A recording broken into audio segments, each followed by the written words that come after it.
Spectator Sport.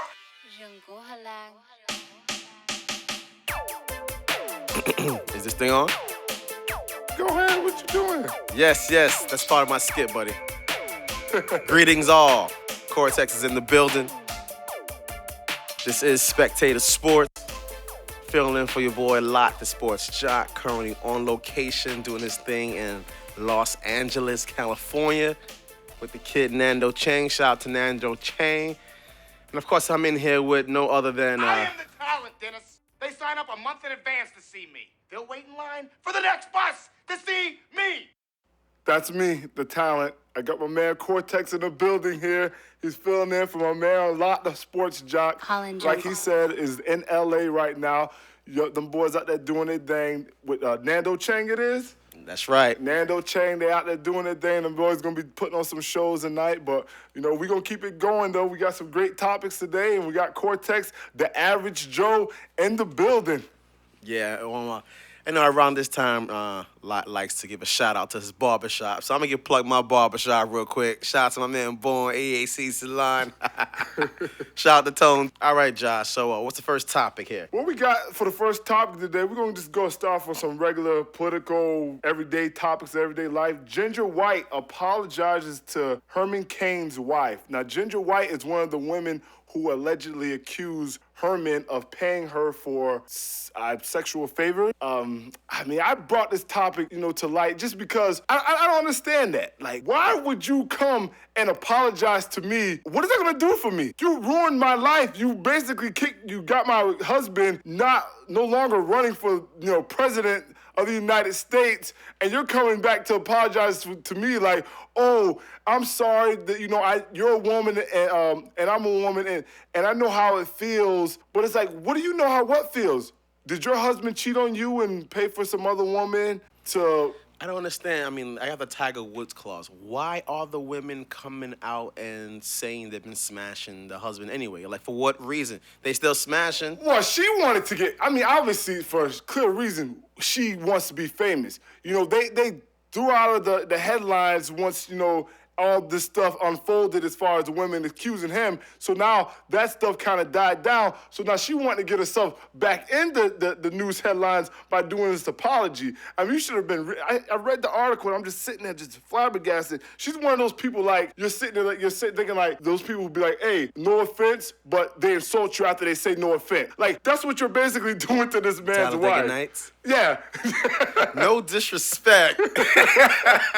Basically, it's like, no disrespect, but let me go ahead and insult you by. She's basically went on a rant like, he's a fun-loving guy. We just had fun. It was just a pure sexual thing. Why would that make her feel better? Why are you apologizing to me? You're just telling me, my husband and you, we had fun. It was just a sexual thing when he was married to me. I don't understand It's not even newsworthy, though. She's smashing this guy's husband. Unfortunately, that happens all the time, every day. It's not even news in the society, It is news because he's supposed to be running for president and supposed to All right, well, let me ask you a question. Let me play the lie. My man Obama. Does a man in a position of power having an affair, which most do because they're scheduled and so forth, how does that impair his ability to lead a country? People still worship Bill Clinton. Doesn't. People still worship John F. Kennedy. So how does that... Why do we care? Especially today, 2011, where everyone knows shenanigans goes on. Everyone's smashing.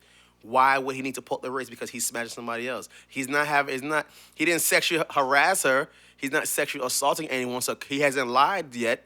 He's not lying to us. He just has a jump off. Well... As you would call it, a busset baby. Listen, a fun girl. Spectator Sport. I'm not saying that's going to impair him to, that's going to not be, he's not able to run a country because he's cheating on his wife. I'm asking, would it impair him to run a country? No, I don't think it would. But at the same time, though, when you're talking about these right here, and you know who we talk about when we talk about these, like I said, them right there, and when it comes to these right here, they're going to be, it's even harder for especially a black man as a Republican running for president to, go anywhere when you got women coming out saying you did this and you say you did that, and then you have the the squeaky clean guys who have not been caught in any type of scandal. So at the end of the day, it's all about the perception that this guy having these affairs, they don't think he can hold his personal life together. How can he run a country? That's basically how these look at it. Hillary Clinton, Bill Clinton, still doing what they do very well. Very successful business individuals. Yeah, but that was after the fact, though. He was still president. Yeah, but he wasn't running for president, though. He was already president. Okay, So at that point in time, what's her name? Paula Jones? Was that her name? When he was the governor of Arkansas, scandals came out that he was smashing, and then he became president and had served 2 terms, and people still love this guy. Yeah, smashing. So you know what? Maybe this is Kane's strategy. If you come out showing you smashing them, the average Joes, like people like myself in the sports topics, the average Joes of America, the plumbers of America, be like, you know what? I could drink a beer with him. So he pulling the George Bush technique. People gonna think he's an average Joe, first of all, not a John, but a Joe, and he can go ahead and say he's smashing, I'm smashing. He's realistic, and he like pizza. I like pizza. He got my vote. Listen to me. Herman Cain, I mean, at the end of the day, you're a black Republican, and you're dissing. So is your boy Jay-Z. You just came from the Jay-Z concert. You talking about he a black Republican, so you won't vote for Jay-Z? Listen to me. I wouldn't vote for Jay-Z, not in a million years. If an entertainer ever decided to run for president, I would slap anybody who would vote for Jay-Z or any entertainer or athlete or any... Arnold Schwarzenegger is a perfect example. What are you talking about? Why would you let this man become governor? He is an actor. Okay, he these knows people, nothing about political views. These people that you're referring to and Killer refers to, I know them as agents, okay? Agents, who is their favorite Republican president of all time? These guys love them some Ronald Reagan. Yeah, I was about to say Reagan. Ronald Reagan was a celebrity. He's an actor, kid. He was an actor. He was in movies. Yeah, but he was an established actor. He's an entertainer, and people love to vote for him. That was when the U.S. was just dumb, basically. I mean, because you don't when vote for the U.S. was dumb. You don't. What are we? So what are we now? If in the 80s we were dumb, what are we now? We're not dumb now because you don't got people actually thinking that an actor can run the country. And I don't know too much about Reagan as far as his acting career went. I don't understand what you mean. He was used to be an actor like Schwarzenegger? Yeah, exactly. That's what he was? It was like Clint Eastwood running for president. Clint Eastwood. So basically, you tell me Ronald Reagan was a Clint Eastwood running. Yeah, everyone knew him. He was a young stud actor the country was stupid. Like a Brad Pitt kind of thing. He was like, I'm pretty much the country was dumb. Really dumb back then. But everyone loves him today. I don't care what they love today. But at the end of the day, if you vote for an actor or a celebrity or entertainer, or you vote for Kim K or her mother become president of the United States, I will literally hunt you down and harm you physically. All right, so that's his point on that topic.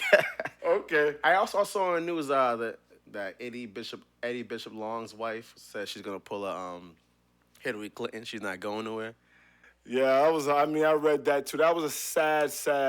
Come on, man. That's common sense. What's she gonna do? Work at Nation's Health? Spectating sport. Yes, you could. Yes, keep your respect, woman. This man, first of all, he took advantage of the church. First of all, he took advantage of young boys. And second of all, he took advantage of a church. Now, you're going to sit there and tell me you're going to withdraw your divorce petition because you've been praying on it? Fool, you should have been praying to get out of the marriage with your life or whatever I don't know if you feel threatened by this guy. I mean, you can leave, get alimony, get child support to, she wouldn't even have to end up working at Nation's Health or McDonald's or any of the, she's going to get paid. He makes money, Hey, McDonald's obviously. has a 401k plan, okay? McDonald's is a great job. What, they got profit Everyone sharing can get a job too? these days. All right, whatever. But like I said, though, come on, man. I heard Georgia and Lott Communications was hiring. Yeah, Georgia Lott Communications, Staley Insurance Group, we're hiring over here. Group. We doing Insurance our thing. is the new real estate. Exactly. I mean, there's a lot of money to be made. But like I said, she won't even have to work one of these regular 9-to-5 jobs. First of all, she's going to get paid a boatload of money from the alimony. And he probably would just give her money just to keep her mouth shut because she could expose him. How old is she, though, Josh? How old are they? I don't know how old they are. I mean, she has to be. I mean, when I was looking at the pictures, the photos, she has to be in like probably late 40s, early 50s. Oh, so she's young. So she's not like a Medicare recipient. No, she's not a Medicare recipient. No. Bishop Long is not that. I think like So I she said, don't I think late 40s, early 50s. You know, the religious institution of proselytizing, they don't have a pension plan like the NBA. So after 5 years of service, she's not guaranteed a pension. She needs to get her butt away from that dude. At the end of the day, I don't understand how this man is. I don't even remember what ended up happening in the case. Like, I don't understand. How is he still preaching? How is he still a minister? How is he still doing these things? He should have been stoned. And this is why, I'm sorry to say it, I don't go to church. This is why I don't go to church, because things like this happen in the church, and I cannot sign off on that. I understand that we're men and we all make these mistakes, but that mistake, I mean, at that point in time, you being a Spectator sport. pastor, you should withdraw. You should be like, due to the scandal, I'm going to go ahead and step down from. But at the end of the day, it's not about him respecting the church and loving the Lord. It's about him making money. And this is why myself, I'm sorry, I'm not going to church unless it's out on the land. No buildings, no nothing. How they used to do it back in the day. Go take me to a park and I'll listen to y'all sit on the grass. That's where I'm going. That's when it's not about the money and it's truly genuine coming from the heart. Okay, I have to interject. What do you mean by how it was back in the days when you were sitting on the grass? What are you talking about? What do you mean? Like South Carolina? No. Like back in the day, like back when like everything with Jesus and when time was first started as far as following. Oh, the you Bible. mean like back in like Nazareth where they had nothing but land? You're Back saying. in the day, back in the day, not back. I'm talking about back Like 88. Yeah, I ain't talking about 88. Because fools in 88 was a while and out. This is when all this Like in crazy 12. sexual abuse was going on. I'm talking about in 12, y'all. 12 and 13 AD. That's what I'm talking about. That's where I'm going to church. Give me a preacher that's going to go to my local park out here and going to just be like, just start preaching. New Reading York, the Bible. they're all over the streets in New York. Shout out to the whole NYC. Anywhere you go, Oh, yeah. I'd rather go to church with those guys. Why don't you just become Muslim and, teach everybody yourself? I'm straight on that because, you know what I'm saying, I'm not perfect and, I'm not even ready to live my life like that. But like I said, Bishop Long's wife, shame on you. You divorced that fool. It looks like you're staying for the money, woman. That's shame on you. Okay, so shame on him. So how do you feel about the news anchor that told the parents to let their kids know the truth? Since you're talking about the truth, how do you feel about this guy? Tell me a little about the story. Oh my God! Okay, let me tell you. Look, Robin Robinson is a TV news anchor, and she went on live television and told parents to tell their kids that Santa is not for real because they didn't want the money situation that's going on in America today. She says the better option is to tell the kids that Santa's just not real for the parents don't have to give a lot of gifts. Later on, she tried to go ahead and retract her statements and apologize. But, lady, what are you, the Grinch? Who does that? This is what they got a dollar store for. If you need to go to the dollar store and buy your kids a bunch of dollar gifts to make them believe that it's a Santa, that's what you need to do. You don't tell them the truth. You don't ruin some child's childhood by telling them Santa's not real and they're not going to get gifts. That's what kids live for these days. How dare you? How dare you do that? That's un-American. You don't do that. Un-American. That is un-American for you to do something like that. I am hot. That's like you going to tell my little nieces and nephews there's no Santa. When they go sit out the cookies and you see the excitement on their faces because they know they're getting gifts tomorrow and they think a big white man with a big white beard and a big red costume is coming to deliver them stuff. I got some breaking news coming across the internet. Santa Claus is not real. Come on, man. FYI, I don't know if you knew that. Un-American for you to go on national television and tell your people to tell their kids Santa is not real. Who do you think you are, woman? That's what I want to say.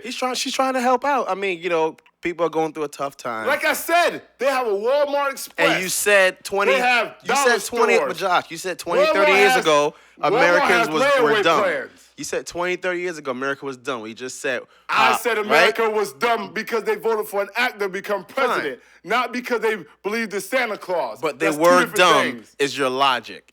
So she's saying, hey, let's make the future a brighter place. Let's educate these kids on the truth.